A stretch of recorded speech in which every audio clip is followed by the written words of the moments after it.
Então, nesta semana, vamos começar com o ponto 2. O ponto 2 é sobre o que é a ratificação do pacto, não é? Nós tínhamos já falado um pouco sobre isso, o significado da ratificação, mas agora vamos entrar num exemplo concreto. Mas nós explicamos que uma ratificação é o quê?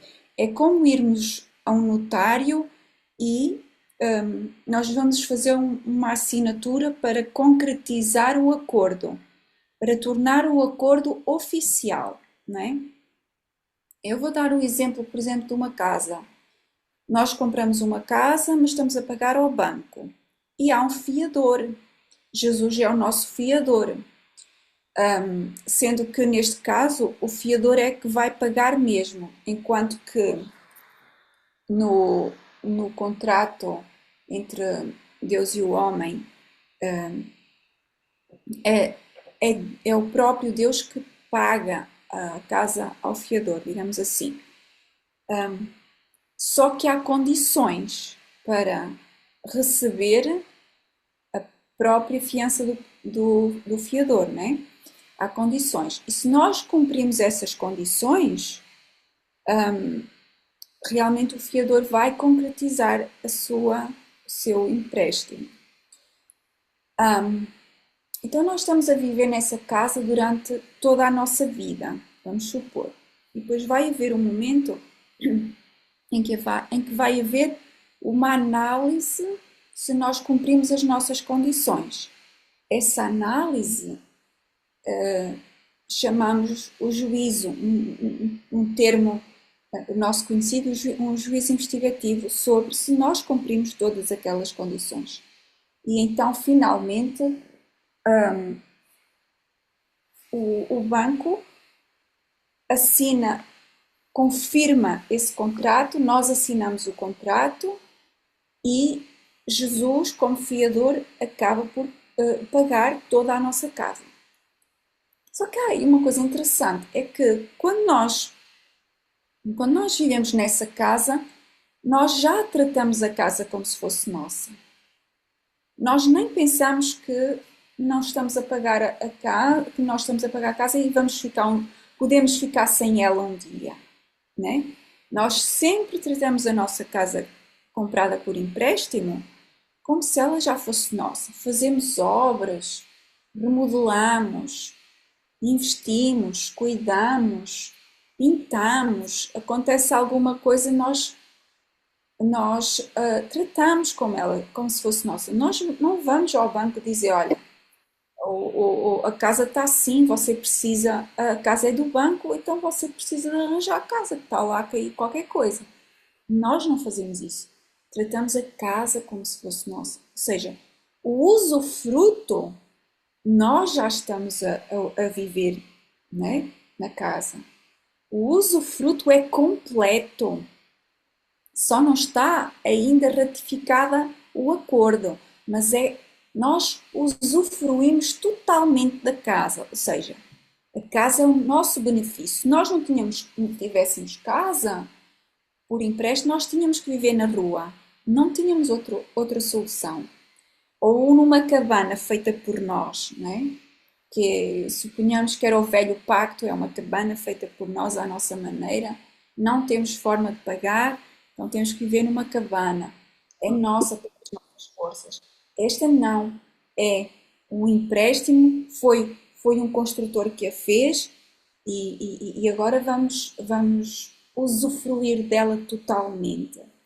Então, o que acontece no juízo investigativo para verificar se nós merecemos viver na casa no sentido de cumprimos as condições, se somos idóneos a ficar com a casa definitivamente, então o banco vai analisar todas as condições que foram cumpridas, se todos os pagamentos foram cumpridos. E se por acaso nós não cumprimos essas condições, então o banco fica com a casa toda. Ele não fica com uma porta daquilo que eu não paguei.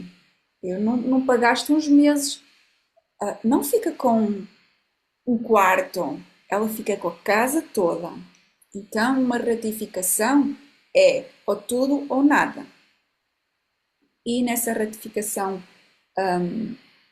com o ser humano, no juízo investigativo, eu, o banco vai ver se a minha casa está toda paga. Se está toda paga, a retificação vai dizer assim: então vamos assinar aqui o acordo. Ela, a casa não é tirada para analisar. A casa não me é tirada para eles investigarem. Não. Eu simplesmente assino o contrato final e fico com a casa. A casa só me é tirada se eu não cumprir o acordo. Então, um contrato entre Deus e o ser humano, neste caso aqui nós estamos aqui a analisar, quando é que Deus fez um pacto com Abraão? Deus prometeu, Deus confirma o contrato e jura, sendo que nós ainda não estamos aqui a analisar. Nós depois vamos fazer perguntas específicas para os casos, mas agora só estamos a ver assim, em termos gerais, o que é uma ratificação, o que é um pacto, como é que funciona em termos legais a nível bíblico. Porque aqui nós vamos entrar já no pacto com Abraão, quando o pacto foi feito com Adão e renovado posteriormente a Abraão, Isaac, Jacó, o povo em várias situações ao longo da história e finalmente nós queremos que chegue a nós no tempo do fim, certo? Então, nós agora estamos a averiguar o que é uma ratificação de um pacto. Deus fez então essa renovação, depois de Adão é sempre uma renovação do mesmo pacto, porque é o mesmo pacto. Uma renovação não é outro pacto. Uma renovação é o mesmo pacto feito lá no início com Adão. O que é que significa? Porque é que significa que é uma renovação? Significa que não pode existir nessa renovação nenhum elemento que não existisse, nenhum termo do acordo que não existisse no pacto com Adão. Senão tinha que ser outro pacto. Então, toda a renovação ao longo da história tem que ter exatamente os mesmos termos que tinha no pacto com Adão. Então, se bem que nós pudéssemos não conhecer em específico os termos do pacto com Adão, no pacto com Abraão nós vamos saber, por consequência, porque nós sabemos que não pode haver termos novos, que o pacto com Adão tinha que ter esses mesmos termos. Como nós vamos depois mais à frente analisar, em Paulo, que ele nos especifica algumas coisas, por exemplo, acerca da lei, que veio 430 anos depois, porque é que Paulo está a dizer ali que a lei veio 430 anos depois da renovação do pacto com Abraão e foi acrescentada. Vamos verificar aí, no Sinai, que a lei não pode ter sido acrescentada no sentido de adicionada ao pacto, como se não tivesse já lá no pacto com Adão e com Abraão. Então, ficamos aqui com esta ideia assim geral, que a renovação de um pacto é a renovação de um pacto é a repetição dos termos que foram feitos no primeiro acordo com Adão. Não pode haver nada que foi acrescentado a esses termos, senão é outro pacto.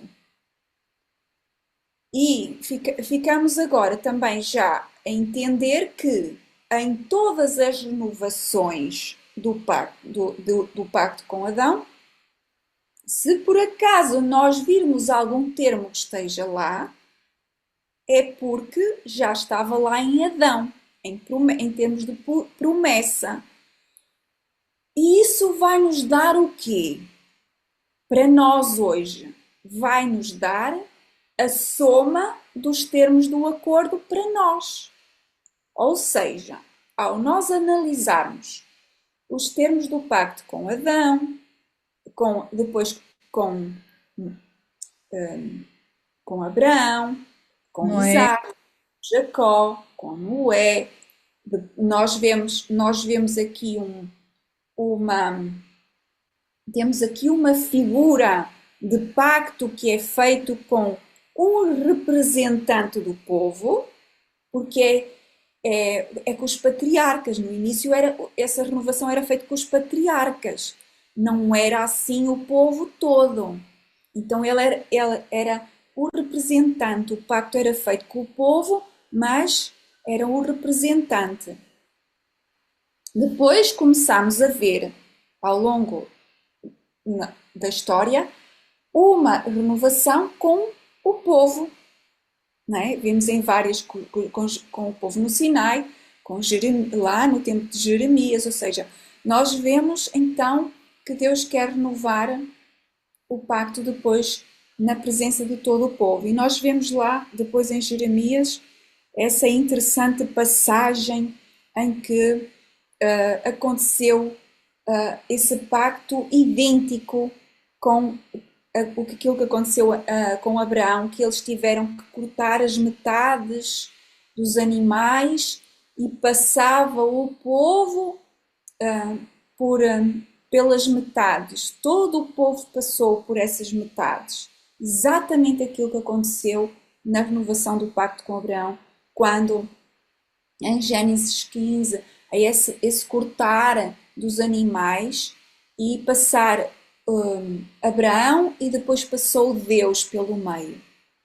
Nós vemos exatamente o mesmo tipo de acordo. Estes acordos eram conhecidos da época de Abraão. Era assim que se faziam os acordos com os seres humanos.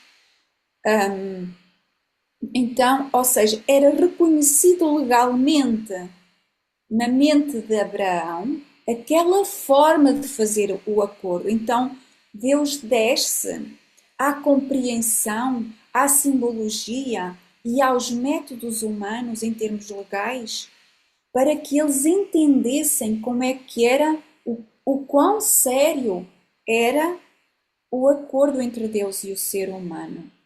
Então, quando Deus fez um pacto com Abraão, Deus promete, confirma e jura. Ou seja, aquele acordo é como se nós primeiro vamos conversar um com o outro e vamos colocando os termos do acordo, conversando. Por fim, nós sabemos que aquele acordo está completamente inalterado, ninguém pode acrescentar mais nada, ninguém pode tirar mais nada. Interpretar, reinterpretar, nada pode ser tirado. Mas agora eu queria que fosse incluído mais um termo. Não pode. Nós concordarmos com aquilo no início, agora não há nada que possa ser acrescentado. Mas isso acontece porque houve uma assinatura prévia. E nós vamos entender isso, essa assinatura prévia, como uma ratificação prévia. Eu chamo-lhe uma ratificação prévia para distinguir da ratificação final. Por exemplo, aqui nós temos Deus a prometer a Abraão em Gênesis 12, Deus a confirmar em Gênesis 15 e Deus a jurar em Gênesis 22, em que diz: por mim mesmo jurei. Quando Deus diz por mim mesmo jurei, o que é que ele está a pôr em causa? Nós vemos que em Gênesis 15 Deus passa pelo meio dos animais partidos ao meio. Significando o quê? Significando que se eu não cumprir os termos do acordo, a minha vida está em causa. Deus, quando passou pelo meio dos animais quebrados, ele colocou a sua própria vida em causa se não cumprisse aquilo que ele prometeu a Abraão. Agora, Abraão também tem que cumprir a parte dele. Só há uma forma de Deus não cumprir se Abraão não cumprir, se Abraão não for idóneo. E Abraão, uma vez cumprindo a sua parte do acordo, Deus está obrigado a si mesmo, ele obrigou-se a si mesmo a cumprir esse acordo. Então, o juramento e a promessa é muito, muito importante nos tempos antigos, irmãos, porque eles não conseguiram visualizar a morte do Cordeiro, a morte do verdadeiro Cordeiro, Jesus, e aqueles símbolos, aquelas cerimónias, leis cerimoniais que lhes foram dadas, foram para que eles conseguissem visualizar antecipadamente a promessa e o juramento que Deus tinha feito. Então, as leis cerimoniais, podemos dizer que elas são uma visualização antecipada da ratificação do pacto que Deus tinha feito a Abraão. Deixem-me só escrever isso, que eu não tenho isso aqui. Então, as cerimónias, as leis cerimoniais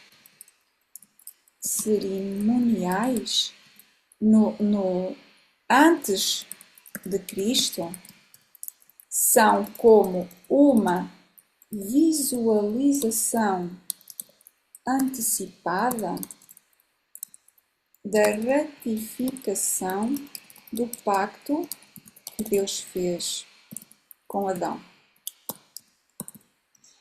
Com Adão porquê? Porque com Adão já começaram as leis cerimoniais, de uma forma mais simplificada, e depois vão ser muito mais complexas, muito mais regulares no tempo do Sinai. E nós para a frente já vamos ver porquê. Mas eram as leis cerimoniais, tinham o mesmo objetivo, exatamente o mesmo objetivo. Que eles visualizassem antecipadamente a ratificação do pacto que Deus fez com Adão. O prometer e o jurar tem que ficar na nossa memória. Irmãos, é super importante. E se Deus não prometesse e não jurasse, eles não conseguiam ter a confiança necessária para terem fé, para conseguir a justificação pela fé. Eu vou escrever isso aqui. Isto já está mais à frente, de uma forma mais clara, mas vou escrever isso aqui. Eles precisavam da promessa. Escrevam isso nas vossas notas. Eles precisavam da promessa e do juramento para que tivessem, agora já não sei, uma confiança absoluta que Deus lhes iria, uma confiança absoluta de que Deus iria cumprir a sua parte e assim poderem ter fé para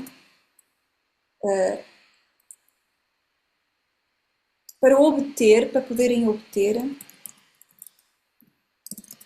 a justificação que era obtida. Como, irmãos? Como é que era obtida a justificação antes de Cristo?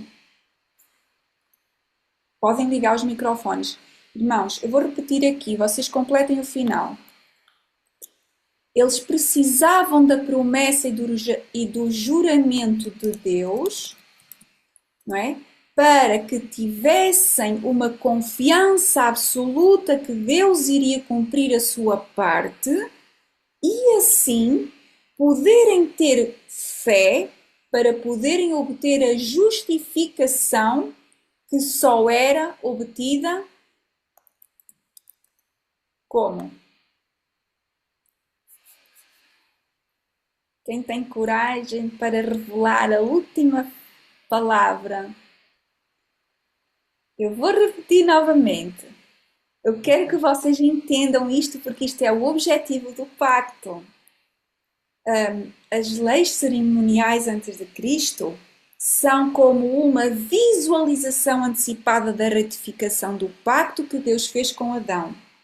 Eles precisavam dessa visualização, precisavam da promessa e do juramento para que tivessem uma confiança absoluta que Deus iria cumprir a sua parte e assim poderem ter fé para obter a justificação que só podia ser obtida. A justificação será obtida pela fé, mas já tenho fé antes, aí eu achei que. Não, mas eu quero. Obtida por pureza. Sim, diga, diga. Quem estava a falar eu não sei, mas estejam à vontade, Ah, podem. só poderia ser obtida pelo sacrifício de Cristo. Isso, mas é pela fé. Pela fé, exato. Fé. Então, como era só obtida pelo sacrifício de Cristo, eles tinham as cerimónias para olharem para o sacrifício de Cristo. Hum. E Deus estava a dizer assim no pacto: estão a ver o sacrifício de Cristo, eu dou-vos as cerimónias para vocês verem o que é que eu prometo. Então, as cerimónias, as leis cerimoniais eram para eles verem o que Deus prometia, certo? O que Deus prometia, que era Deus a pagar pelo seu pecado, não é? Deus a pagar a justiça que a lei requer da parte deles, não é? Da parte deles. Ou seja, era Jesus, aqui vou pôr especificar aqui Jesus a pagar a justiça que a lei requeria da parte deles. Não é? Então, Deus dá-lhe as leis cerimoniais para eles verem o que é que Deus prometia no pacto. No pacto. E depois, Deus promete e Deus jura. Porquê?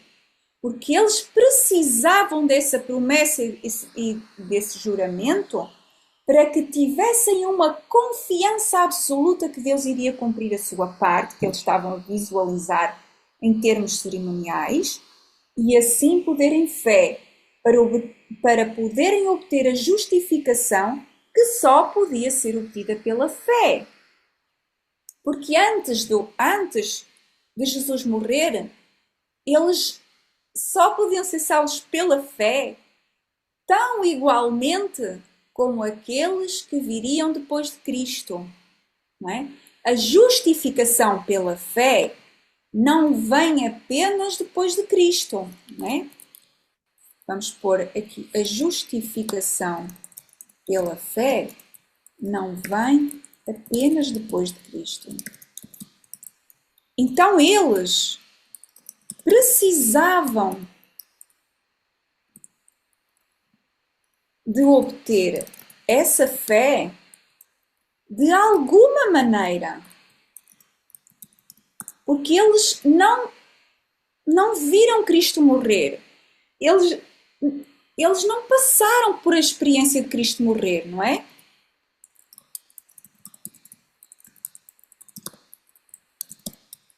Ninguém relatou essa história para eles, não é?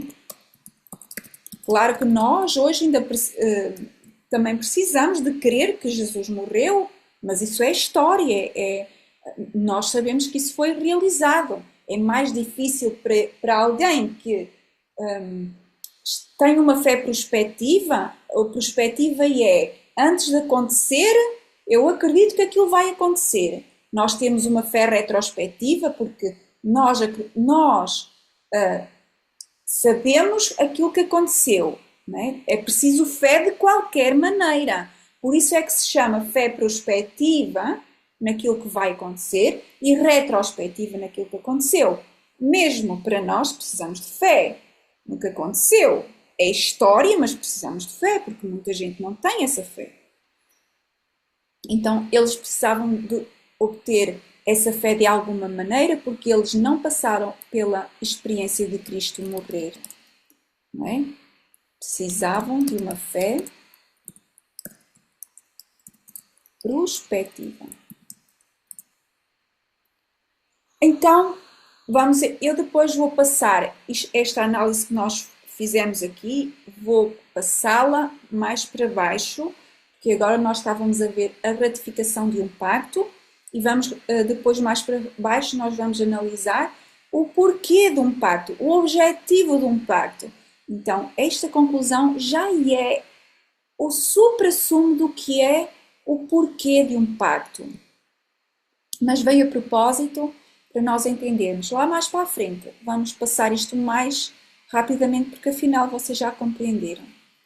E, na realidade, nós vamos precisar de repetir as mesmas coisas várias vezes. Nós temos aqui a Paula a perguntar alguma coisa com a mão no ar. Paula, podes falar? Irmã, uma dúvida.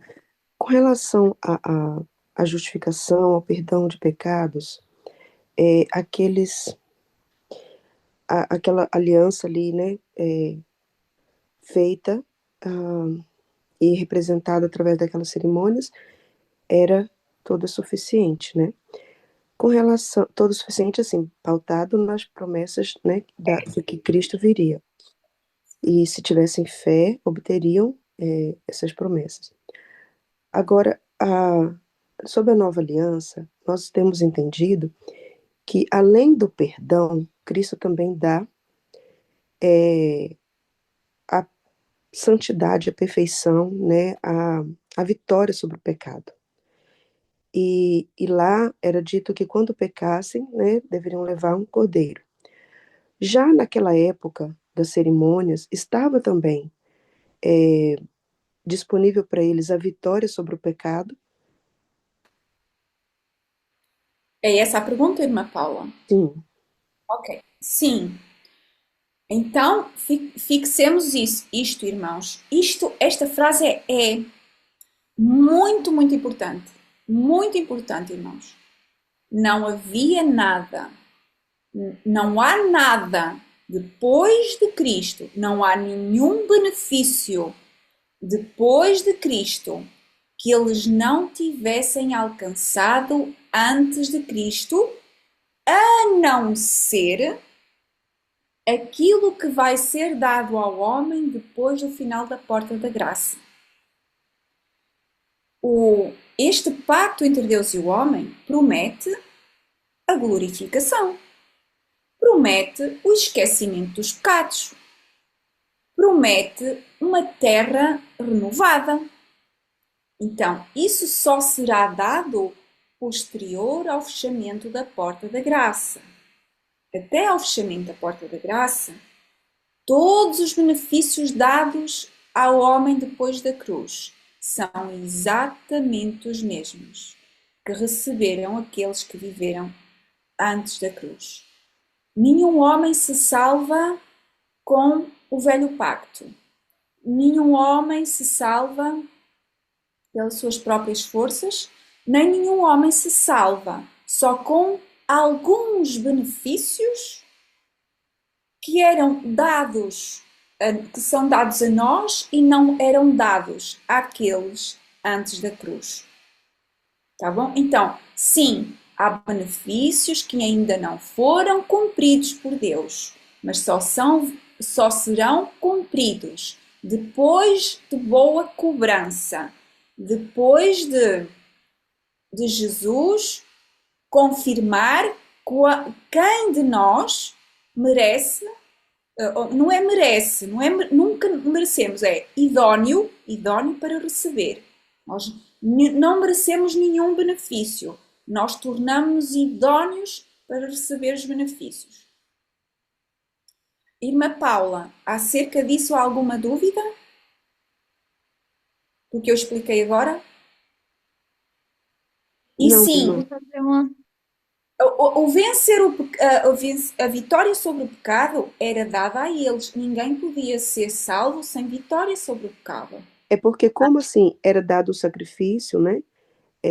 Então, eu estava entendendo que a, ali na época dos sacrifícios, era dado o perdão dos pecados, né? E só mediante a vida perfeita de Cristo, após ele ter vindo a essa terra, né? Ter vivido uma vida perfeita, sem pecado, é, aí a partir de então passou a ser exigido do homem a vitória sobre o pecado. Então, já desde lá da época de Adão, daqueles animais ali, já era exigido dele vitória, não somente porque a gente entende assim, a pecou, leva o cordeiro lá para ser morto e obter o perdão, né?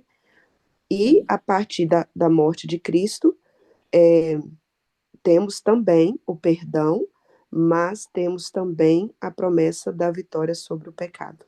Eu estava entendendo dessa forma. E agora já te dou a vez, só para acabar de responder aqui à irmã Paula. Irmã Paula, é isso mesmo. Desde Adão, a promessa e o juramento fornece os benefícios, ou seja, antecipadamente, aquilo que Jesus vai cumprir no, no exercício do seu ministério, desde a cruz, que é o perdão por transferência de pecados para Jesus, ou seja, o ser humano transfere, ao colocar as mãos sobre o cordeiro, representado nessa imagem, transfere os seus pecados para Jesus, e Jesus dá perdão e transfere a obediência e a justiça de Cristo para o ser humano, que é representado também em Ezequiel 3:4 ou 4:3, que é aquela imagem das vestes de Josué, tirar-lhe essas vestes e colocar-lhe as vestes de Cristo. Esta imagem é do Antigo Testamento e ela mostra que há um retirar das vestes, pedido de perdão, né? Esse perdão, e o colocar das vestes de Cristo em cima do Josué, que é as vestes da justiça de Cristo. Então, nessa representação temos tanto o perdão como a justiça pela fé, as boas obras da fé, a obediência da fé. E isso é representado porque eles não ficaram apenas a visualizar pelas cerimónias o altar dos sacrifícios. Eles tinham depois o ministério no santo, que é a transferência dos pecados do sacerdote para o santuário, e depois tinham também a visualização da transferência dos pecados para o lugar santíssimo, para cima da arca, a representação ali do juízo, não é? Aquela tensão que eles tinham para o caso de haver algum pecado no dia do Yom Kippur, é o grande dia da expiação, em que eles ficavam ansiosos, não é? Eles não podiam entrar nesse dia lá no santuário porque tinham aquele senso de temor, porque o sumo sacerdote podia não sair de lá vivo se houvesse algum pecado nele próprio ou se houvesse algum pecado em alguém no acampamento, não é? Então havia esse senso esse temor, essa coisa assim, a ansiedade, não é? Que deve estar em nós também neste tempo do juízo investigativo. Então, ou seja, eles visualizavam o percurso inteiro. Eles não podiam ficar apenas no cordeiro, porque se ficassem no cordeiro, eles só realmente tinham esse perdão. Eles não conseguiriam, pela fé, alcançar a justiça pela fé. E por isso é que eu também luto tanto em exprimir essa ideia de que a justificação pela fé não pode ser só o perdão, mas também a obediência pela fé. Mas isso, ficamos com isso mais para a frente. O irmão Igor, agora vamos dar a vez ao irmão Igor. Diga, irmão, pode ligar o micro. Minha irmã, a pergunta seria, na verdade, eu ia fazer outras perguntas, mas eu acho que vou deixar mais para frente, né, que aqui é mais a introdução dos assuntos, né? Mais para frente vai ter outras oportunidades. Mas a pergunta do momento seria o seguinte: no caso, por exemplo, no exemplo de Elias, de Moisés, de Enoque, que já estão no céu, né? Eles, e todos, não só eles, mas todos que viveram antes da cruz, eles também terão, nesse sentido, depois do fechamento da porta da graça, essas bênçãos plenas também, porque, no caso, porque tipo, quando você falou, deu a entender que somente alguns terão, mas não, no caso, você quis dizer que todos terão as bênçãos completas depois do fechamento da porta da graça, é isso? Por exemplo, Todos, todos. isso. Aham, só para confirmar mesmo. Porque que quando você falou, deu a parecer que só alguns terão, mas no caso todos terão. Porque, tipo, o perdão dos pecados mesmo só depois, quando limpar lá o santuário, né? Eu não sei se eu expliquei mal, mas então eu volto a explicar para ficar bem claro, tá? O que eu quis dizer foi os benefícios que nós, depois da cruz, temos até o fechamento da porta da graça são exatamente os mesmos que tiveram aqueles que viveram antes do fechamento da porta da graça. O perdão, a vitória sobre o pecado, vários benefícios que são dados ao homem depois do fechamento da porta da graça depois da cruz até ao fechamento da porta da graça, são exatamente os mesmos que puderam ter aqueles que viveram antes. Depois do fechamento da porta da graça, todos nós, desde antes da cruz e depois da cruz, vão ter esses benefícios. Porque Deus não dá nada, não deu nada, Deus ainda não deu a terra prometida antes, perdão, àqueles que viveram antes da porta da graça, não é? Sim, Nem depois. Só depois do fechamento da porta da graça, depois de averiguar se nós somos idóneos, é que vamos receber em plenitude aquilo que foi prometido na promessa desde Adão, não é? Foi prometido e que ainda não conseguimos. Ainda não sim, conseguimos a glorificação, ainda não conseguimos o esquecimento dos pecados, ainda não conseguimos a terra prometida, a terra renovada, viver com Deus lá em família. Então, há muitas promessas que só podem ser dadas aos idóneos depois de boa cobrança, depois de verificação e retificação daquilo que foi cumprido da parte do ser humano. Claro que nós temos que colocar aqui já que o homem cumpre por a própria idoneidade é dada pela justiça de Cristo em nós, não é? Então toda a gente vai ter esses benefícios depois do fechamento da porta da graça. Nós conhecemos pelo menos e vamos ter essa citação depois para verificar, depois do fechamento da porta da graça, aqueles que estão a fugir pelos montes, os remanescentes, eles vão querer trazer à lembrança os seus pecados e não conseguem trazer à lembrança, porque eles já foram perdoados. Nós agora, neste momento, ainda nos lembramos dos pecados que cometemos. Então, esse benefício ainda nos foi dado. Nós ainda estamos em averiguação se somos idóneos ou não.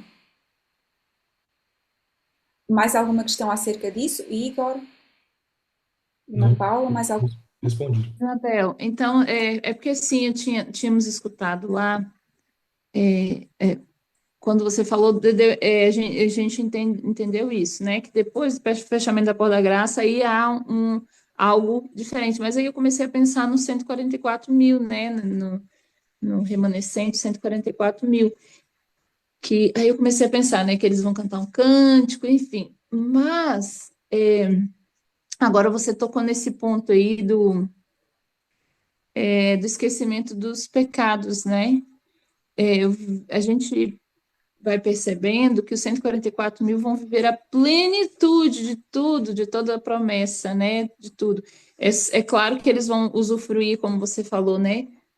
Da glorificação, da nova terra, todos vão estar juntos, fora que Moisés, Elias e Enoque já lá estão, mas eles vão receber estas promessas ali, no caso, o cumprimento juntos, né? Mas para Mas Enoque, mas para Enoque, Elias e quem mais que eu esqueci, não, Moisés. Moisés, hum, para eles também é igual. Eles estão a receber aquilo lá no céu por empréstimo. É igual, irmãos. Se eles não fossem dignos, é claro que Deus não os tinha levado para lá. A questão é que eles também têm que ser averiguados no juízo investigativo. É uma questão legal, irmãos. É legal, eles têm que ter isso tudo. E os ressuscitados, né, quando ressuscitaram com Cristo também, se eles. Se, nós já sabemos à partida, porque acreditamos que Deus vai cumprir isso, que eles não vão sair do céu, não é? Mas por uma questão legalmente, se verificasse que eles não eram dignos, eles tinham que sair do céu. Aquilo que eles estão a ter agora ainda é um empréstimo. Nós ainda estamos na fase representada pelo antigo Israel como estando no acampamento, a olhar para aquilo que está acontecendo no santuário, no Yom Kippur, ansiosos para que se cumpra o quê? O juízo investigativo, a limpeza dos pecados do santuário, a transferência dos pecados para o Bode Azazel. Ele é enviado para o deserto durante as pragas, ele é enviado para o deserto durante o milénio e Jesus há ali a representação do bode ao Senhor, em que Jesus paga efetivamente e ratifica, e então a partir daí há um alívio da parte do povo, porque até ali eles não estão, cito, inteiramente livres de pecado. Fim de citação. Ô, Isabel, Isto, sim, Igor. que ia fazer o comentário é porque existe a promessa.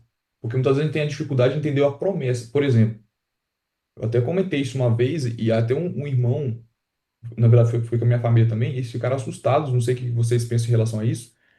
Por exemplo, um artigo que a irmã White escreve que ela fala assim que o grande conflito, aí ela começa a colocar alguns detalhes ali, ainda está em aberto. Aí dá a entender que, quando ela coloca as partes, né, que Satanás ainda tem questões, entende? Que ele luta. E nessas questões, em certo sentido, ele poderia vencer, entende?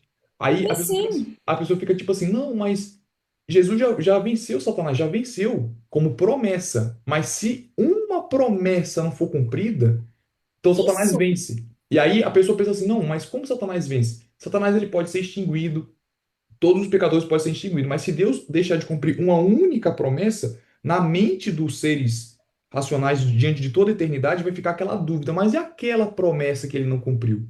Então será que ele não, então ele não é perfeito em tudo? E aí, se não tiver todas as consciências do universo, a certeza absoluta de que Deus cumpre tudo perfeitamente, fica a dúvida e pode existir o pecado novamente no futuro.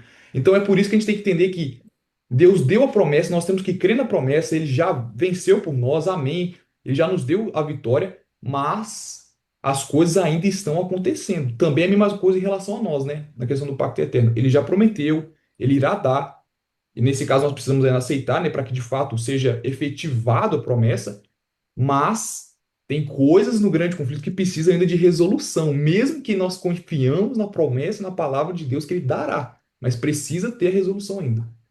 irmão, essa ação é preciosa. Diz, Neuza, podes falar. Só dentro desse contexto do que o Igor falou, muito interessante, né? Porque quando Jesus vem ressuscitar, né? Miguel vem ressuscitar Moisés, Satanás ele fica querendo reivindicar o corpo de Moisés. Isso mostra que ele não estava esclarecido, ou seja, que ele estava assim, não, ele pecou, ele é meu, né? Ele Então, a questão é que, como a Isabel também colocou, até Moisés, Elias e Enoque, é preciso ter essa leitura de registro, esse conhecimento de todos os seres, da justiça, realmente, da justiça de Cristo, de Deus, né? Porque nós costumamos pensar nos anjos como sendo oniscientes também, por mais que falemos que não. Mas eles não sabem, assim, muita coisa. Eles não sabem muita coisa. É preciso que as coisas aconteçam, né? Que sejam esclarecidas. E é isso que Jesus está fazendo, né? No santuário, e vai continuar fazendo até aquele tempo determinado para passar todos os registros, e depois ainda vai ter o milênio para que todos os salvos possam verificar também, né? É como se, eu não sei, Deus colocou tudo para que fosse demonstrado que tudo que está sendo feito na história da redenção é com justiça, verdadeira justiça, né? Exatamente, Neuza. Então, nós estamos a falar coisas aqui que vamos falar mais à frente, mas para não deixar assim as coisas sem esclarecimento, vamos falar e depois mais à frente, na repetição já está mais claro e até passamos mais rapidamente. Então, o Igor falou aí de uma questão, e a Neuza, que é vários pontos aí. Legalidade, Deus, o grande conflito, o plano da redenção é tudo feito dentro de uma legalidade. As acusações, nós vamos ver a citação, as acusações foram feitas diante do Conselho Celestial. Há uma legalidade ali. E diante do Conselho Celestial, quando nós reunimos o Conselho da nossa Igreja, nós precisamos de averiguar se as acusações a uma determinada pessoa está a ser com causa ou não. E verificando se tem causa, vão haver sanções e vai haver a determinação daquilo que se vai fazer em relação ao caso. Então nós precisamos de observar todo este grande conflito dentro de um grande tribunal, algo que é tudo o que é acusação, o que está tudo envolvido em termos legais. E Satanás sabe disso. Ele apresentou-se diante do Conselho Celestial e fez várias acusações a Deus. Ora, na cruz, nós sabemos que algumas dessas acusações foram respondidas. Porém, Deus não veio, não houve uma segunda vinda imediatamente à cruz. E poderíamos nós, seres humanos, achar que Deus não era bom para conosco se Ele não tivesse vindo imediatamente à cruz, tendo Ele já todas as respostas necessárias para responder diante do Conselho Celestial e tudo ficar clarificado. Então, este conflito trata de uma resposta, uma procura de respostas, uma demonstração viva dessas respostas através da atuação física de Satanás e da atuação física de Deus perante o ser humano, que vai demonstrar e dar essas respostas. Ora, aqui está a grande novidade para o nosso estudo, que o pacto é a resposta de Deus ao ser humano, ao universo, ao Conselho Celestial da defesa de Deus diante do Conselho. O pacto eterno em ação é precisamente a autodefesa de Deus diante do Conselho Celestial. Isto é muito importante porque, irmãos, mais uma vez, tudo tem a ver com uma legalidade diante do universo. Deus podia fazer o que ele bem lhe apetecesse, mas Deus quis sentar-se no banco dos réus, responder diante das suas criaturas, para que eles verificassem de uma forma, aplicando justiça, aplicando termos, por isso é que os termos judiciais do grande conflito são tão importantes para nós decorarmos. Justificação pela fé. O que é isso, justificação pela fé? Era só salvação? Não, há uma justificação pela fé. Justificação pela fé é um termo legal, irmãos. Então, porque é que Deus não veio imediatamente após a cruz? Porque há respostas a dar no Conselho Celestial que, para verificar a inocência de Deus e também para verificar a culpa de Satanás, não é? Porque há as duas verificações, para que então finalmente Deus possa, não apenas com justiça, porque sempre foi justo Deus destruir Satanás e os ímpios, mas para que Deus possa, de uma forma compreendida pelo universo, que Deus está a ser justo. Então, na cruz, ficou clarificado diante do universo que Deus é justo. Não foi na cruz que foi justo para Deus condenar Satanás à morte. Não. Deus sempre foi justo ao condenar. Na cruz ficou clarificado diante do universo que Deus era justo ao destruir Satanás. Porém, ainda fica outra pergunta. Há uma acusação de Satanás, que é acusação. Deus é injusto, é um juiz injusto, não é bom, porque Deus exigiu do ser humano caído que ele obedecesse perfeitamente à lei de Deus, como obedecia Adão e Eva antes da queda. Então Deus não é justo. Agora, os seres do universo estão a ver o quê? Satanás até parece que tem razão, porque ainda não houve um povo que vivesse perfeitamente sem pecar em cima desta terra. Houve alguns exemplos, mas um povo ainda não existiu na terra, um único povo que Deus tinha dito, porque Deus não fez um pacto só com o ser humano, fez um pacto com o povo, o remanescente.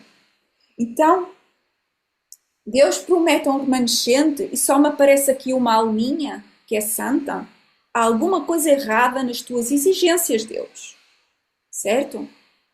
Nós temos algumas demonstrações para a nossa fé e nossa demonstração.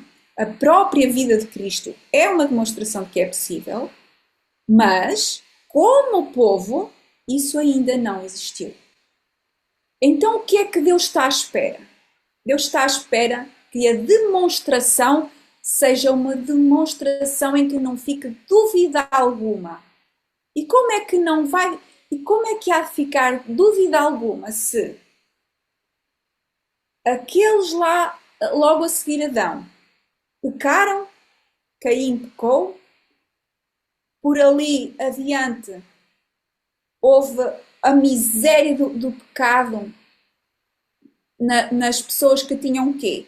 Mais força física, mental, tudo. Tudo em nós, lá atrás, era em grande. Em metros eram cerca de 4 metros. Força física, espiritual e moral. E Jesus, o próprio Jesus veio em 4.000 anos depois de decadência física, moral e quê? Física, moral e espiritual, se não me engano. Então, houve uma degradação do ser humano ao longo da história. E Deus esperou mais cerca de 2.000 anos até que a degradação humana não pudesse ser mais não podemos esperar mais uma geração, senão nenhuma carne se salvaria. Deus esperou até a maior degradação do ser humano para demonstrar que nós, estes pobres coitados, com o poder de Deus, o mesmo poder que Deus deu lá atrás àqueles que eram mais fortes, vai dar agora a esta última geração. E vai demonstrar que esta última geração, pobres coitados, com todas as tentações à nossa frente diariamente, a sermos picados a toda a hora, quando a nossa herança, a herança da maldição é maior do que todos os outros, porque há um acúmulo de maldições. Não é só a maldição da terra lá atrás com Adão, cada pecado gera maldições, até a terceira e quarta geração. Irmãos, estamos no pior cenário em termos morais, espirituais e físicos da história da humanidade. E Deus vai fechar a porta da graça. O ser humano não tem acesso ao perdão. Vai viver um ano, cerca de um ano, o grande e terrível dia do Senhor, sem acesso ao perdão. E vai ter que se manter diante de um Deus santo, sem intercessor, em pé, significando sem pecado algum nas suas vidas. E manter-se assim durante um ano. Esta é a prova cabal diante do universo que a acusação de Satanás é falsa, que ele é um enganador, que ele merece ser destruído e Deus merece continuar no trono do universo, sendo reconhecido pelos seres criados como ser bom, justo e que merece governar e que merece fazer justiça aos ímpios. Este é o grande cenário do grande conflito. Este é o grande cenário que nos mostra para que serve este pacto, este plano, esta defesa de Deus, que é o pacto eterno. Estão a compreender, irmãos, como é olhar para isto desta maneira? Nós não nos vemos a nós, seres humanos, como... Nós somos os privilegiados, sim. Mas somos os piores dos seres humanos.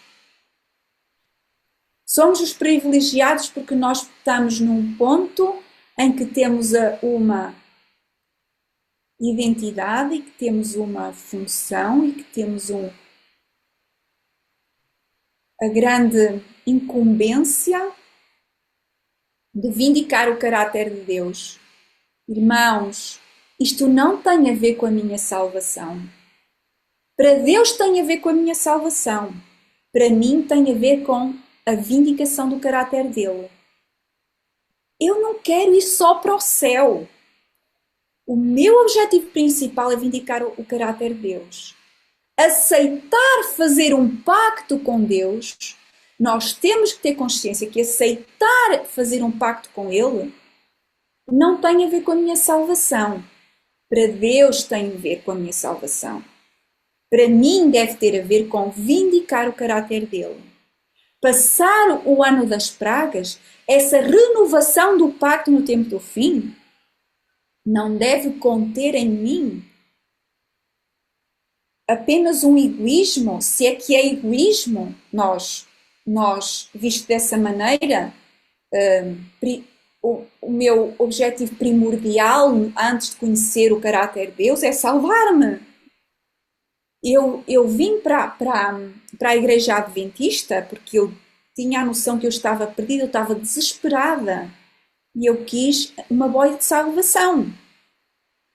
Mas estando aqui, conhecendo o caráter de Deus, eu deixei de olhar tanto para o objetivo de me salvar e comecei a amar o Deus que me quer salvar e a querer vindicar o caráter dele. Então, o nosso objetivo neste estudo é: vocês amam a Deus o suficiente para fazer um pacto com Ele que vai vindicar o caráter dele? Nós estamos a aceitar a salvação que Deus nos dá para vindicar o caráter de Deus durante o ano das pragas e antes, não é só durante o ano das pragas. O ano das pragas vai demonstrar ao universo com certeza absoluta. Porquê? Porque não há perdão já a ser ministrado. Mas nós devemos nos preparar antes, porque a vitória sobre o pecado não é só depois. Nós é que não temos tido a compreensão de que a vitória sobre o pecado é já hoje, dia a dia, todos os dias. E estamos a adiar e achamos que é normal adiar, porque nós não compreendemos a promessa de Deus. Nós entendemos a promessa de Deus como ir deixando de pecar. Não. A promessa de Deus é vitória total no dia de hoje. Isso é promessa, porque se não fosse essa a promessa, então eu estava justificada no pecado. E Deus não nos justifica no pecado. Temos aqui alguém a querer fazer pergunta e é a irmã Paula. Jailson Rosildo.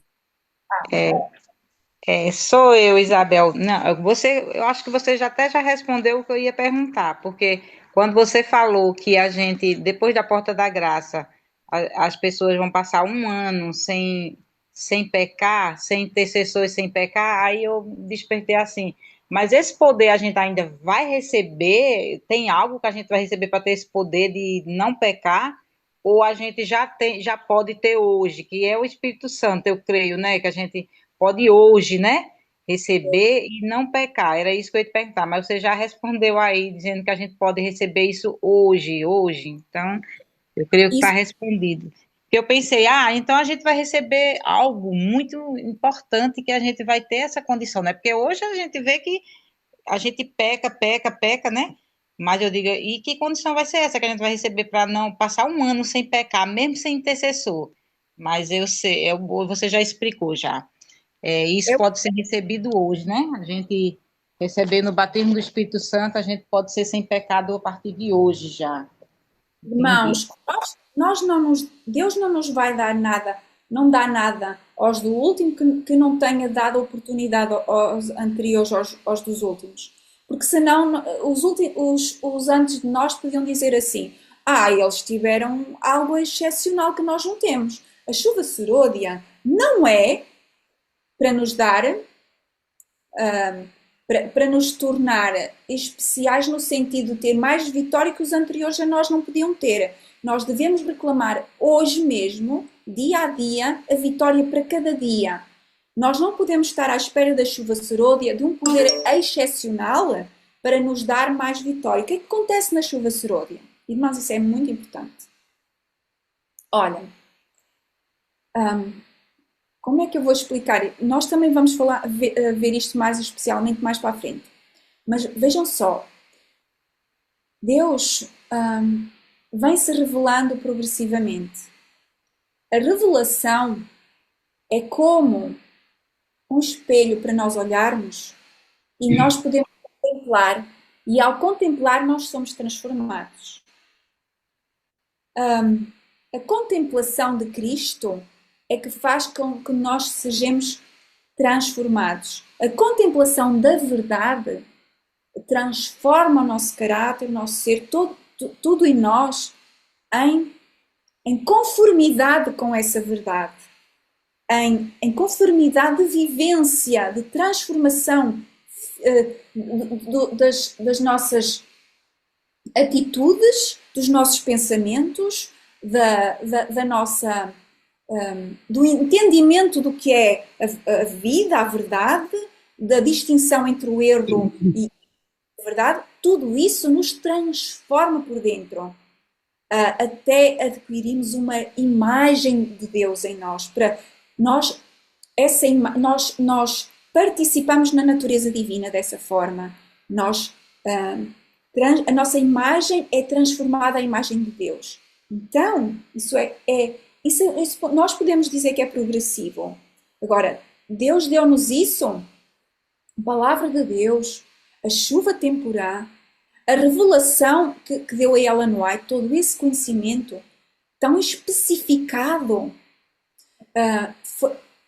isso faz com que nós olhemos e sejamos transformados.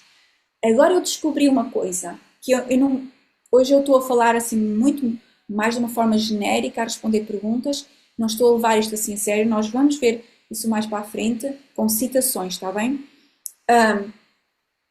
Eu fiquei super surpreendida quando eu li em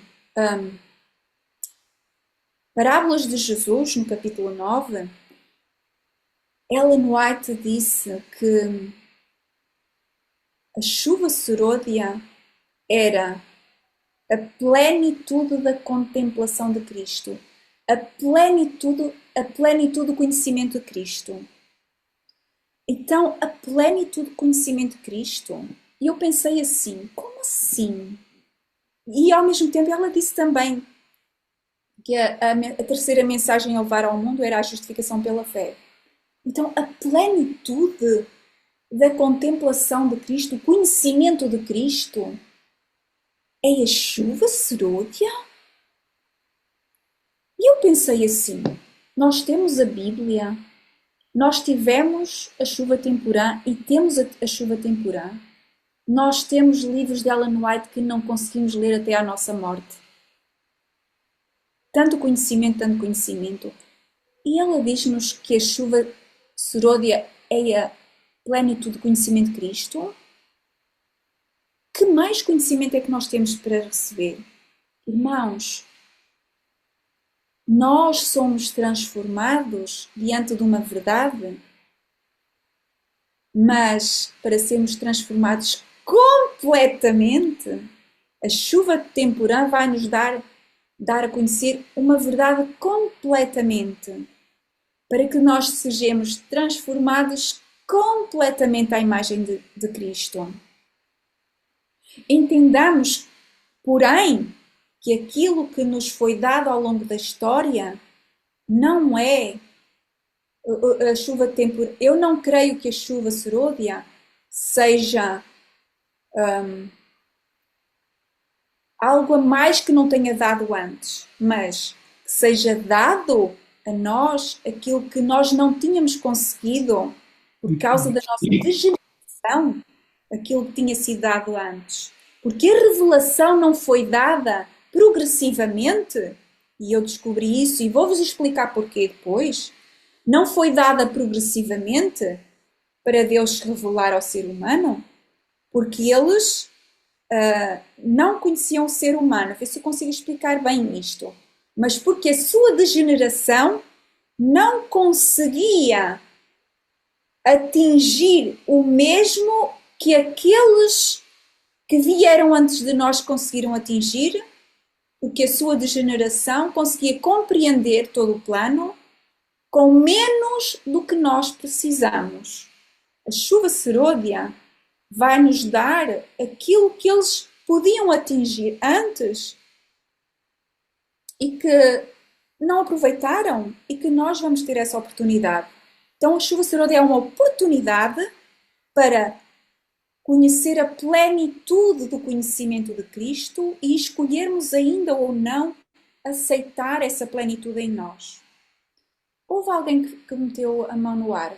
Já estamos quase no fim e vamos terminar aqui. Eu queria Neuza, só dizer uma coisinha. Essa última parte aí, você vai ter que repetir para a gente compreender melhor depois, que...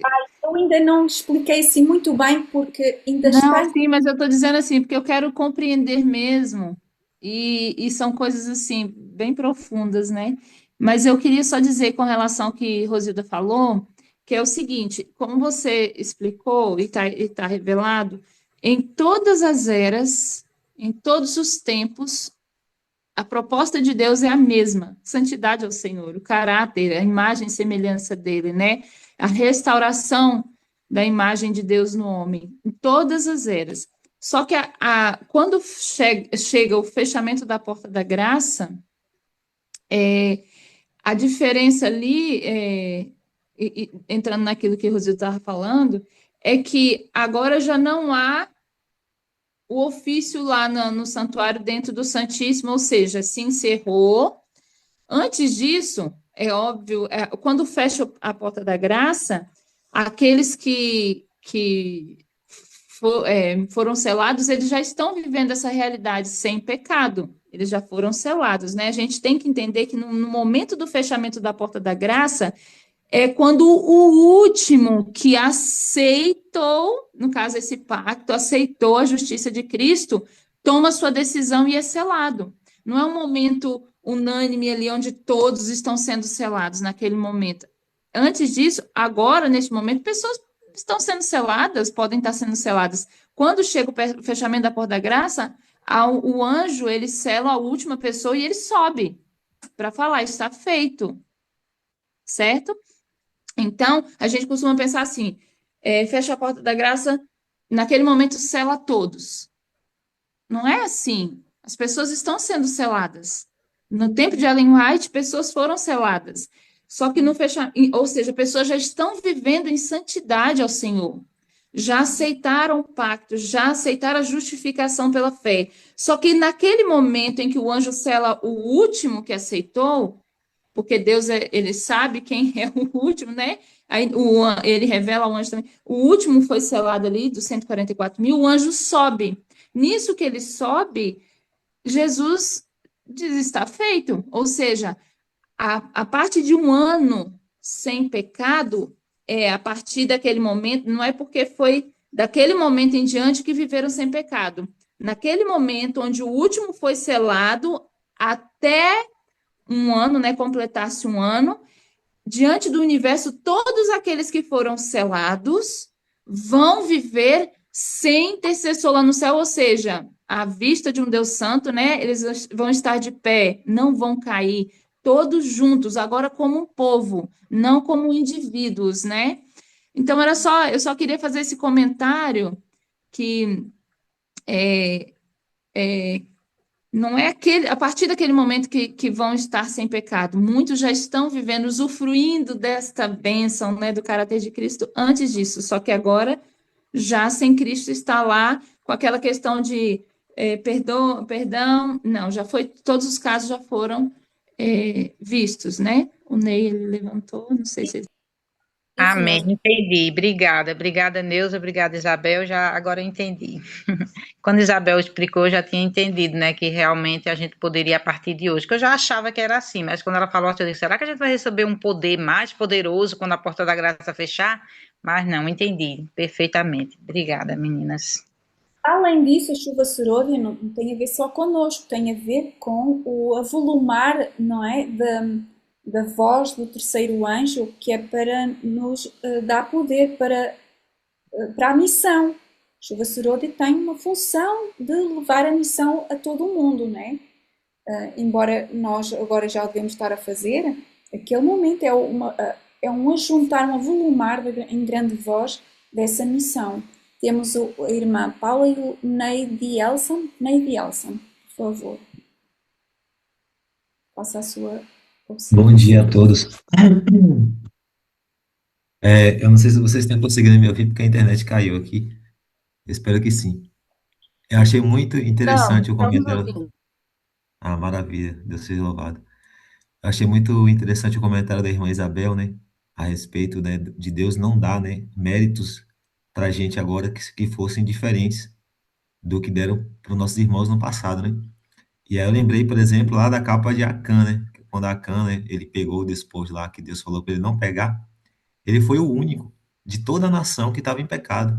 E isso é algo que traz um conhecimento muito grande, porque naquele tempo, toda a nação, todo o país, né, se fosse hoje, a gente poderia colocar como exemplo que o Brasil inteiro está sem pecado. Então só tinha um que estava com pecado, e por causa desse pecado, desse um, né, teve toda aquela questão lá, que ele acabou, né, morrendo, ele e a família dele. Então, isso é muito interessante. Isso mostra o seguinte, que no passado, muitas pessoas, né, já viveram sem pecar, entendeu? E viveram por muito tempo sem pecar. Não foi apenas um ano, como é o nosso caso agora, no final, né? A gente vai viver um ano, mais ou menos um ano, assim, que a gente vai estar no tempo de angústia, né? Sem pecar. Mas no passado, pessoas viveram muito mais tempo do que isso sem pecar. Por exemplo, Enoque, por exemplo, ele andou 300 anos com Deus e foi para o céu, entendeu?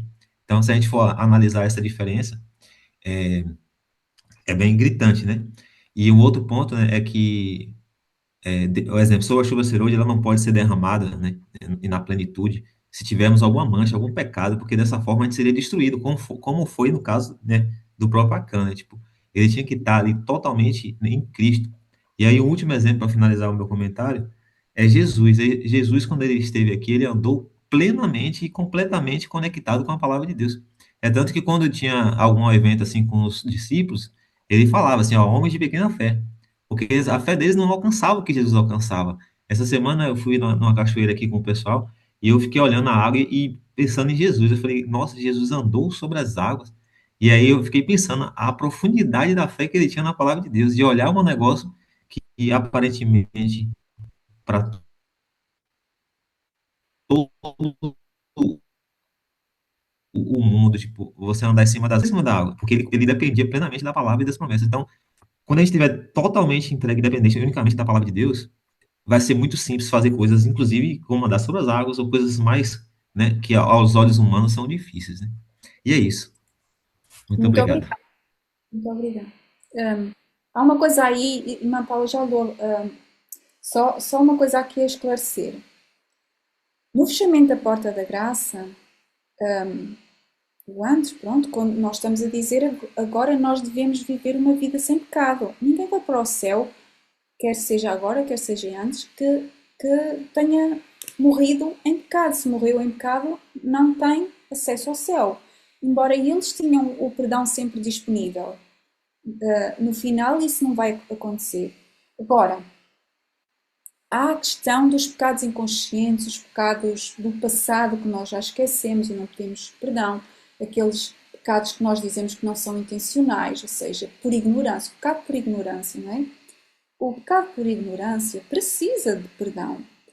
Porquê é que precisa de perdão? Jesus também era morto por causa dos pecados por ignorância. Os pecados havia um sacrifício que era oferecido pelos pecados de ignorância. Ou seja, então, depois do fechamento da porta da graça, ninguém pode pecar por ignorância. Ou melhor, nós agora já não devíamos estar a pecar por ignorância, por nos termos esquecido de pecados que não pedimos perdão lá na nossa vida antes da conversão, isso tudo. Nós devemos fazer essa análise dos nossos pecados anteriores, porque todos eles precisam de sangue para serem perdoados, né? do sacrifício de Jesus. Jesus morreu por eles. Há aqui essa questão do Espírito Santo que nos vai esclarecer de tudo isso, irmãos. Nós não vamos passar a porta da graça e pecar por ignorância. Não pode existir isso. O Espírito Santo em nós, que nós já devemos estar a pedir agora, vai nos esclarecer de tudo isso, tanto pecados esquecidos que nós cometemos, como pecados por ignorância que nós podemos estar agora, ou erros que não são propriamente pecados, mas são coisas que não devem ser feitas. E o Espírito Santo nos esclarece sobre essas coisas. Ninguém pode pecar por ignorância depois do fechamento da porta da graça. Está bem? Essa dúvida era essencial esclarecer. Temos a irmã Paula agora, se quiser intervir. Ô, irmã, é o Mauro, esposo da Paula.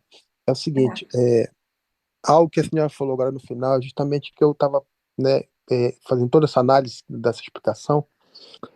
O que tinha Noé, Abraão, Moisés, Elias, Daniel, seus companheiros, Jesus em comum? O amor a Deus. Isso era o senso comum entre eles. Eles amavam a Deus. Então, independente do que acontecesse com eles, o amor para com Deus, deles para com Deus, era assim, era algo em primeiro lugar. Quando a gente fala e tenta entender essa questão de viver sem pecado, humanamente falando, que é o que grita no nosso coração muitas vezes, é impossível. Mas aí Jesus, quando foi ascender ao céu, ele deixou uma promessa. Ele falou que ele teria que ir para que o Consolador viesse. E aí que é o segredo de eu entender como eu posso viver um ano sem pecado? Quando eu entendo que o Espírito Santo está me guiando, coloque em mim, olha só, ele faz tudo por mim. Ele coloca em mim o querer, coloca em mim o efetuar. Quando eu começo a entender isso, aí eu começo a ver, é possível viver sem pecado. Antes desse um ano, né? No tempo de preparação que nós temos um intercessor, que se por acaso pecarmos, como o apóstolo João disse, nós temos um advogado, Jesus Cristo, né, que se fez homem, que passou as nossas dificuldades. E temos que ter o amor de Deus. E esse amor nos prepara a aceitar o Espírito Santo, essa vivência. É uma vivência, é um relacionamento. Né? A gente pode até colocar numa comparação com casamento. É algo que você, no relacionamento, você tem, e por amor ao seu cônjuge, coisas que você gostava de fazer, você não faz mais porque o seu cônjuge não aceita. Então, por amor a ele, você deixa de fazer isso. O relacionamento com Deus é a mesma coisa. Por amor a Deus, o Espírito Santo colocando em mim e querer efetuar, é uma parceria entre o divino e o humano. E ele vai me moldando. A única coisa que nós temos que fazer, Senhor, dá permissão a Deus. Porque, irmãos, para pecar, você tem que dar permissão ao diabo. Quando nós pecamos, nós somos inimigos de Deus. E igual foi dito aí, não tem como receber a chuva serôdia em pecado. A chuva serôdia é a porção dobrada do Espírito Santo e está naquilo que Jesus Cristo prometeu aos discípulos. E farão muito mais quando receber a porção dobrada do Espírito. E essa promessa é para nós. Então, se nós pegarmos a questão dos nossos antepassados, né? Eu estou falando dos patriarcas, inclusive de Enoque, de Abraão, de Eli, né? De Moisés que está no céu, a gente entende que o nosso povo agora, os 144 mil, eles vão ter que reivindicar o caráter de Deus e provar para todo o universo, Satanás e mentiroso, que é possível viver sem pecado. Porém, quando o Espírito Santo for tirado da terra, ele vai continuar com o seu povo. Aqueles que hoje estão aceitando viver uma comunhão com Deus, viver um relacionamento com Deus, dependência de Deus, sujeitar as nossas vontades à vontade de Deus. E como está lá em Tiago, né? A gente entende que quando nós sujeitamos nossa vontade a Deus, Deus nos concede o poder hoje para vencer as tentações. E o diabo vai fugir. Promessas. A palavra de Deus é a palavra viva. Então, se ele fala, é porque cumpre. E se nós aceitarmos, isso acontece agora. E vai ser apenas uma continuidade. Quando todos forem selados, todos nós formos selados, nós vamos entender que o Espírito Santo vai estar conosco. Porque se ele não tivesse, irmãos, ele seria justiça própria. E eu não tenho como fazer nada de mim mesmo. A única coisa que eu tenho que fazer é abrir meu coração e deixar que o Espírito Santo me renove, me transforme, me molde, né? Me capacite a ter uma comunhão com Cristo. E com isso, o amor para com Deus, ele vai crescendo. Hoje eu tenho que preocupar, não é com o ano. Hoje eu tenho que preocupar com o dia de hoje. Quando o Espírito Santo for tirado, que acabar a obra de intercessão, que tiver todos selados, vai ser apenas uma continuação da minha vida hoje, um relacionamento com Deus hoje. Aí fica mais fácil entender essa questão, porque realmente, quando fala-se vitória sobre o pecado, fica parecendo algo, eu tenho que vencer. Eu não consigo vencer. Porém, se eu permitir que o Espírito Santo entre no meu coração, ele vai fazer a boa obra. Ele vai me dar capacidade sim de vencer. Eu sempre falo, né? Eu entendi isso com Cameron. É o humano com o divino juntos, né? Essa junção, essa sociedade. Aí torna-se possível ser humano, né? Hoje, não ser pecador. Hoje, ele está na presença de Deus. E através da fé, eu vejo Deus ao meu lado. Eu vejo Jesus, eu vejo os anjos. Como é que você peca vendo Deus? Não tem como. O ato de pecar é um ato de incredulidade que muitas vezes nós falhamos porque nosso relacionamento com Deus está deficiente. A verdade é essa. É isso, irmão. Irmão Mauro, é um resumo espetacular que fez aqui. E tudo está centrado, o pacto de Deus com o ser humano é precisamente para nos dizer aqui o quê? Tu podes deixar de pecar já hoje, não só aqueles do fim do tempo, mas desde Adão. Essa promessa é desde Adão. Já hoje, deixar de pecar nada, nada, é já desde Adão. Agora, mas nós não pecamos, nós temos visto porque nós temos andado a saltar do novo pacto para o velho pacto. Nós andamos a saltar da justificação própria para a justificação pela fé. Nós não temos permanecido no Espírito. Agora, eu tenho um documento, eu já deixo falar o Igor, irmão Igor. Eu vou tentar ser muito, muito breve, porque já estamos fora da hora. Eu tenho um documento que para mim irmãos, eu fico sem palavras. É o estudo sobre a justificação pela fé, a liberdade de consciência na justificação pela fé. Esse documento, irmãos, por mais árido que possa ser, porque é muito, sim, sistemático, teológico, é a teologia da última geração, que eu considero que é a teologia da última geração.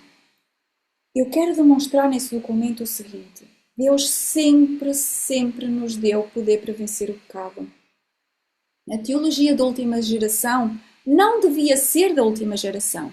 Sempre foi a teologia que Deus nos deu desde a origem. É vencer o pecado cada dia. Essa era a promessa. Agora, por causa da nossa má compreensão, por causa da nossa incredulidade, Deus teve que se adaptar à nossa incredulidade para nos ir dando aos bocadinhos. Então, Deus dá poder para vencer todos os dias, senão Ele não podia ser considerado um Deus justo e bom ao mesmo tempo. Porque nós tínhamos que dizer assim: Deus não me deu poder, a culpa não é minha. Certo?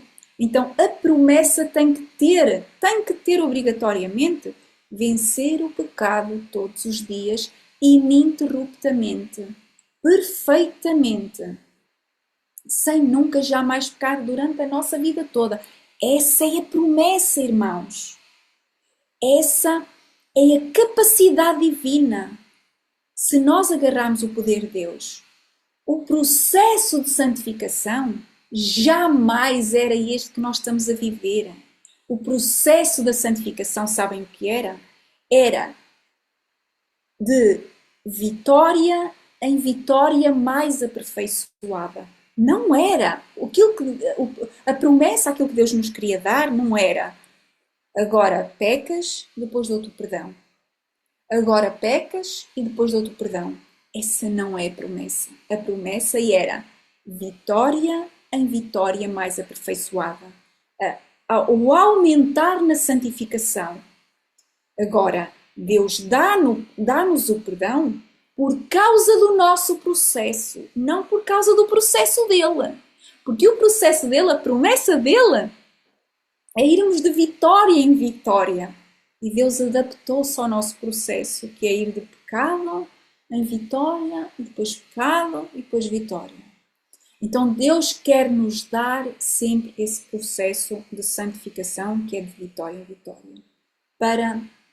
Para vocês entenderem melhor isso, eu vou disponibilizar esse documento que eu tentei ser terra a terra, e eu tenho uma linguagem mais, se calhar um pouco mais difícil, mas eu tentei. Vocês, se tiverem alguma dúvida, tenham toda a vontade, e eu vou explicar da forma mais razoável que eu consigo.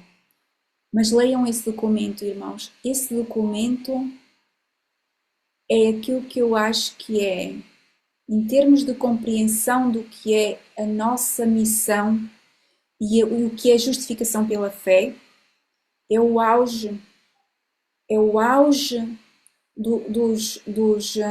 da compreensão que é a justificação pela fé para o fim do tempo. Só os remanescentes vão aceitar esse documento como sendo verdadeiro, irmãos. Não tenho dúvidas disso. E agora, para finalizar, vou dar a vez ao Igor e fazemos uma oração. Não sei se o Igor ainda está. Igor. Estou aqui. Última consideração. Na verdade, você até respondeu uma parte, mas É porque tem algumas pessoas presentes e a gente não sabe exatamente como cada um pensa. Então, fiquei pensando em fazer essa consideração final. Natureza pecaminosa não é pecado. Então, mensagem 88, ela traz de forma muito clara, é a profecia do Senhor que Jesus Cristo viveu na carne pecaminosa uma vida santa. Assim será também com todos aqueles que aceitam a justiça de Cristo pela fé. Você viver na pecaminosa carne uma vida santificada. Então, há de se estudar isso, porque às vezes eu já tive muita dúvida em relação a isso. E você fica tão chocado com a afirmação de que não haverá pecado, que você realmente busca, às vezes, estudar por outras fontes, e muito se é falado de perfeccionismo e ataques a isso. Então, há de se entender o que é pecado, tá certo? E se alguém tem alguma dúvida em relação a isso, eu também estou falando porque está gravado, né? Então, se alguém for assistir depois, que possa ter essa consideração, em nome de Jesus, de entender exatamente o que é pecado. A gente não está falando aqui que o ser humano deixará de ter carne pecaminosa antes da transformação do corpo, entende? Não é isso. A gente está dizendo que a mente vai ser transformada, o caráter perfeito, deixará de cometer o pecado, mas não significa que deixará de ter carne pecaminosa. E, para corroborar com isso, o nosso tempo já se estende, eu gosto muito dessa citação porque é muito clara e está num livro que todo mundo conhece, que é O Desejar das Nações. O final do capítulo 12 diz assim, o penúltimo parágrafo. Vem o príncipe do mundo, disse Jesus. Ele nada tem em mim. João 14, 30. Nada havia nele, em Cristo, que correspondesse ao sofisma de Satanás. Ele não consentia com o pecado. Então grava isso. Nem por um pensamento cedia à tentação. Ponto. Aí ela continua. O mesmo se pode dar conosco. A humanidade de Cristo estava unida à divindade, estava habilitado para o conflito, mediante a presença interior do Espírito Santo, e veio para nos tornar participantes da natureza divina, enquanto a ele estivermos ligados pela fé. O pecado não mais terá domínio sobre nós. Deus nos toma a mão da fé e a leva a apoderar-se firmemente da divindade de Cristo, a fim de atingirmos a perfeição de caráter. Esse é o processo, essa é a realidade espiritual que existiu em todas as eras, como a irmã Isabel colocou. E se alguém tem dúvida em relação a isso, estude e, de fato, com oração, peça a Deus clareza sobre esse assunto, entende? Não feche a porta do coração, talvez por algum preconceito que tenha sobre o assunto. Só isso. Muito, muito obrigado, irmão Igor. E quanto a isso, é muito delicado falar tão claramente este assunto. O tema que eu mais estudei até hoje foi do pecado, acerca do pecado. E há uma. No livro dos estudos bíblicos, não é neste, o que nós temos agora na CPB, porque este livro já é muito antigo, foi reeditado desde os tempos de Ellen White. Esta era a base que eles tinham para estudar. Nos mais antigos tinha lá que Jesus tinha nascido com carne pecaminosa, porque a nossa só que hoje em dia há muita controvérsia sobre isso, porque nós achamos que carne pecaminosa é nós recebermos o pecado que Adão cometeu, a culpa do pecado que Adão cometeu, que é aquilo que se chama na Igreja Católica de pecado original. Há muito essa ideia comum na nossa Igreja, muito por falta também de esclarecimento, porque não se ensina essas coisas pormenores nas nossas igrejas. Então, Jesus veio com a carne pecaminosa, sendo que carne pecaminosa não é receber ou herdar um pecado, mas as tendências para pecar, só que nunca pecou. Jesus nunca pecou.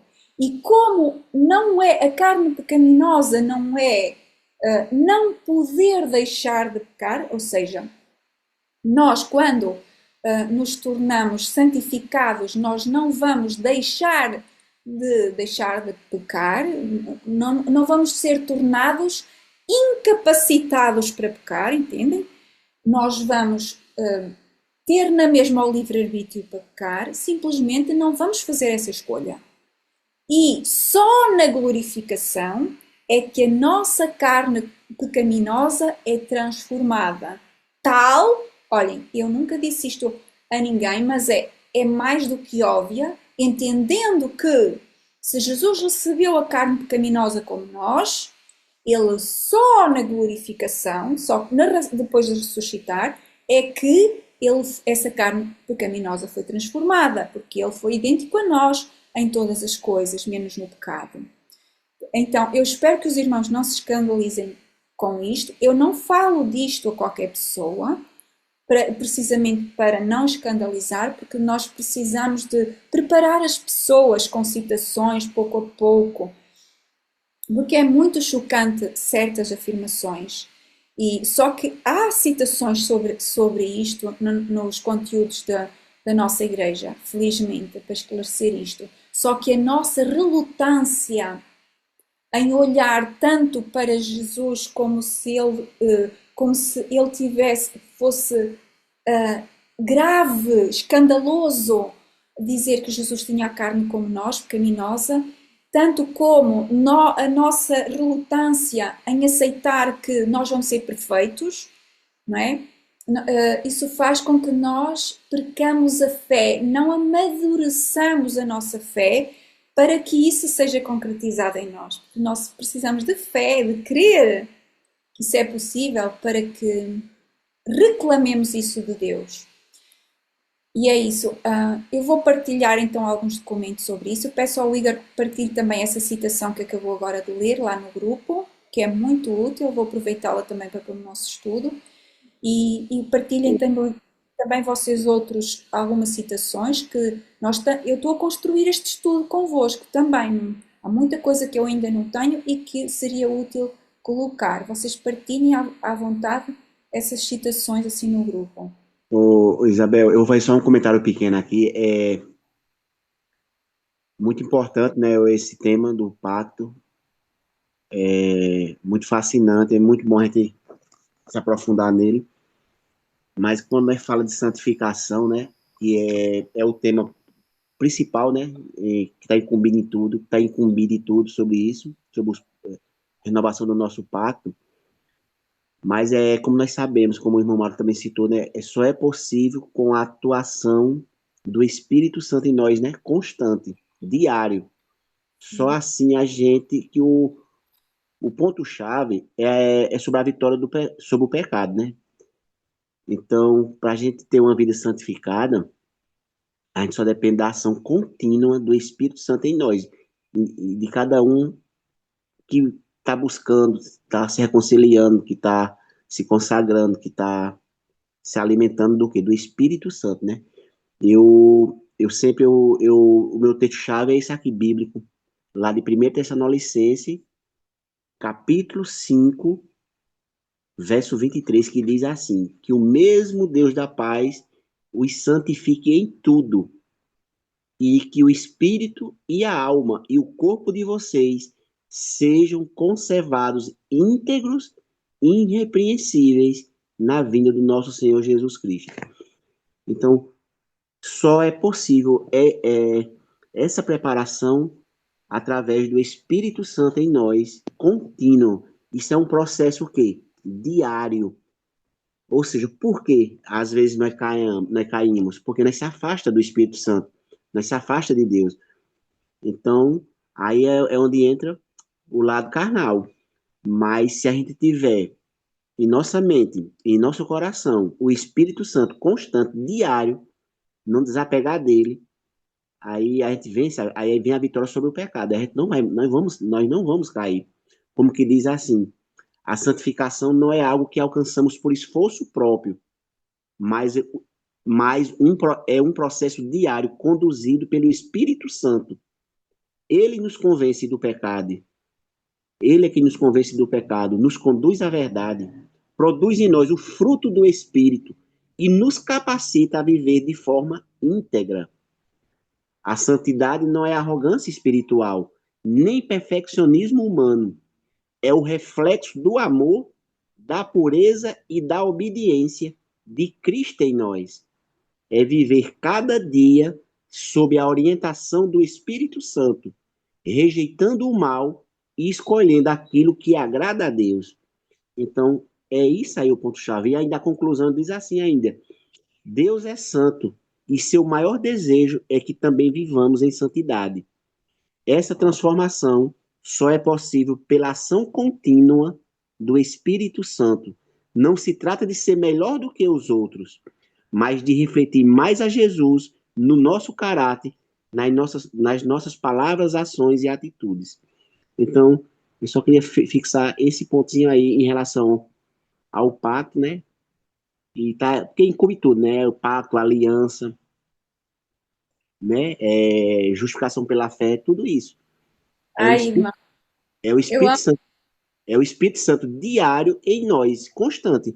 Se a gente se desapartar do Espírito Santo um minuto, nós já entra já o lado carnal da gente. Então, isso é para a gente ter em mente que a gente temos que estar colado ao Espírito Santo. Ele está impregnado em nossa mente e no nosso coração. E assim a gente vence a vitória sobre o pecado. Então, só era essa colocação que eu queria colocar aí. E o Espírito Santo esteja conosco, constante. muito Em nossa mente. obrigada. Muito obrigado a todos. Obrigada. Eu acho que eu sou muito mais difícil de explicar as coisas e o irmão Ailson conseguiu explicar assim de uma forma, está tudo, já podemos ir para casa que já está tudo explicado. Acho que tem dom, irmão, para explicar assim de uma forma simples e clara para toda a gente entender. Irmã Depois Neuza, eu vou pedir a citação dele, que o Jailson leu, para a gente partilhar lá no grupo. Mas a irmã Eunice, acho, né, que falou aqui no grupo, e é verdade, não deveria chocar, né? Porque Jesus disse a Maria, não me toque ainda, eu não subi ao Pai, né? Ainda não subi ao Pai. E era o que eu estava pensando quando ela falou, isso não era para chocar, mas, na verdade, o vinho de Babilônia, o conceito errado do caráter de Deus, o não conhecer a Deus, nos faz ficarmos chocados por algo que é tão maravilhoso. É maravilhoso, irmãos. Isso não é para chocar, isso é para chocar, assim, na positiva, né?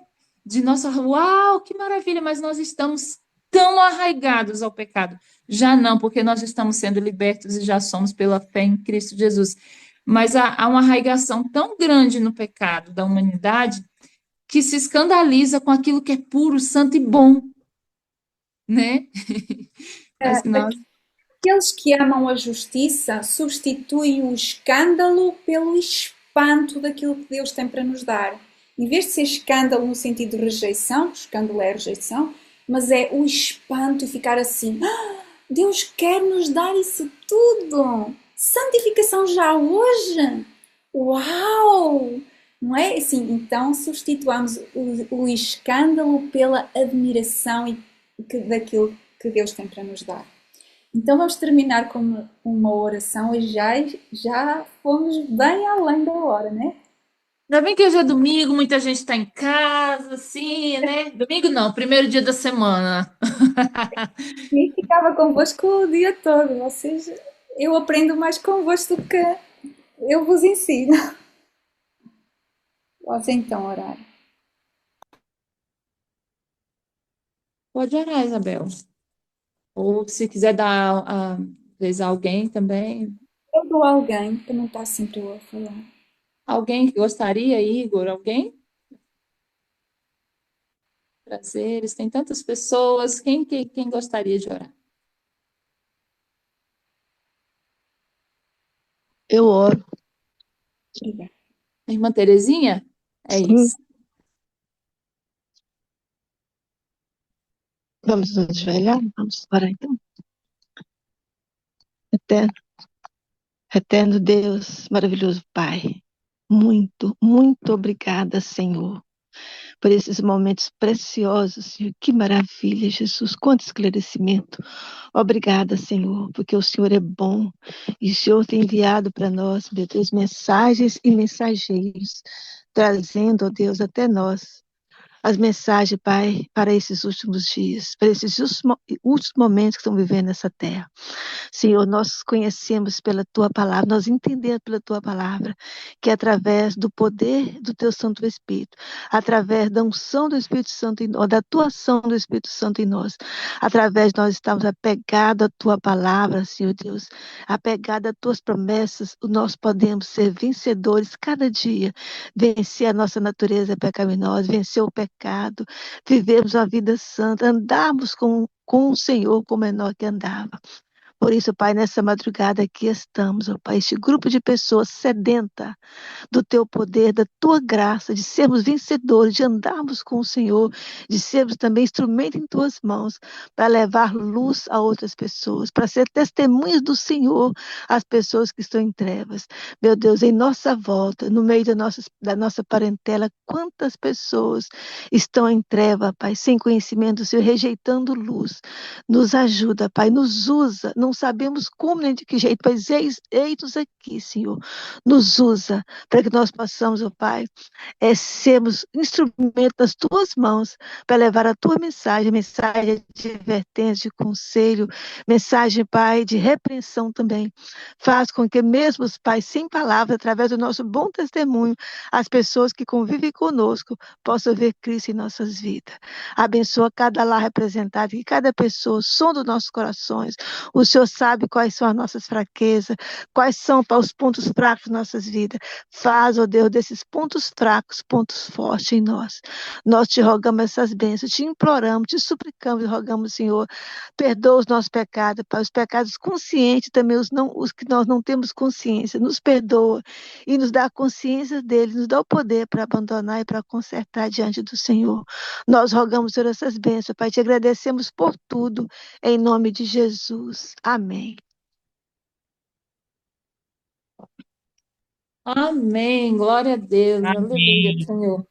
Irmãos, vocês duvidam que a chuva serôdia está a cair sobre nós? Olhem numa oração destas, irmãos. Verdade. Verdade. Não tenham dúvidas que a chuva serôdia já está a vir sobre o seu povo. Há uma coisa que eu vos pedi em oração, irmãos. Aquele documento que eu vou partilhar convosco, que eu já partilhei aqui com algumas pessoas, poucas pessoas, sobre a justificação pela fé e a liberdade de consciência na justificação pela fé. Eu enviei esse documento para ser preparado para depois publicar.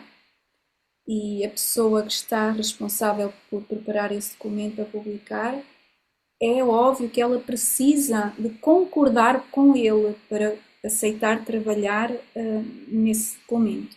Eu vou-vos mandar esse documento para vocês lerem, que para mim é a coisa mais preciosa que eu descobri.